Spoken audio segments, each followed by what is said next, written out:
Nobody really particularly likes fraternal correction. Fraternal correction is that correction by a friend, a spouse, maybe even a coworker that tries to keep us on the path in the midst of maybe work, in the midst of school, in the midst of even some relationship. The gospel today talks about the necessity of speaking to somebody fraternally in a loving way. I wanted to outline 3 things for you maybe that might be helpful when you begin to understand today's gospel and begin to look back, whether it's a relationship, like I said, a spouse, a friend, a coworker, even a spiritual companion. The first thing I think is when you approach somebody in a manner to correct them, you must always do so from a place of love, and a place of charity, meaning, Lord, I could fall into that sin myself, or I could struggle with that, and so I choose to say these words, but without absolute kindness.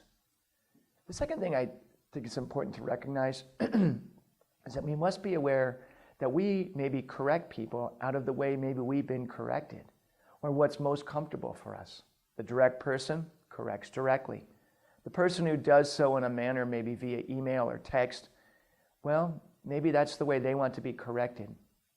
But ultimately, the best way to do so is to do so in a manner that not only has charity, but also has a deep respect for the person, recognizing their emotions. They may be painfully aware that this action is taking place in their life, but they're just not sure how to break it, how to stop it. And thirdly, to do so in truth. Truth must be also a presiding foundational stone when correcting someone. Not an emotion, not an experience of, you've been hurt or you're going to hurt somebody, but truth. Because the gospel today says, first go to that person and speak to them. If that doesn't work, go to another person. But ultimately, the church has to have that dominion, so to speak, that authority to say, well, this is right and this is wrong. St. Paul's letter to the Romans talks about do not do this and do not do that. And there might be friends of ours who are struggling with some of those sins.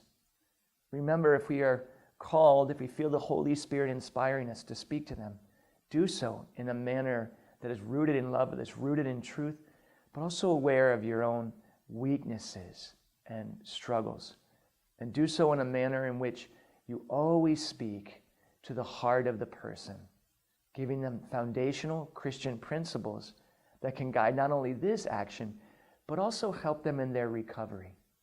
As you go forth this week and live out the beautiful gospel, pray for the grace. Lord, give me the grace to, when you put it in my heart, maybe to speak to somebody, to do so always with the spirit of charity. Remember, it's more than a sermon, it's more than a thought. It's the reality of Jesus Christ. God bless you.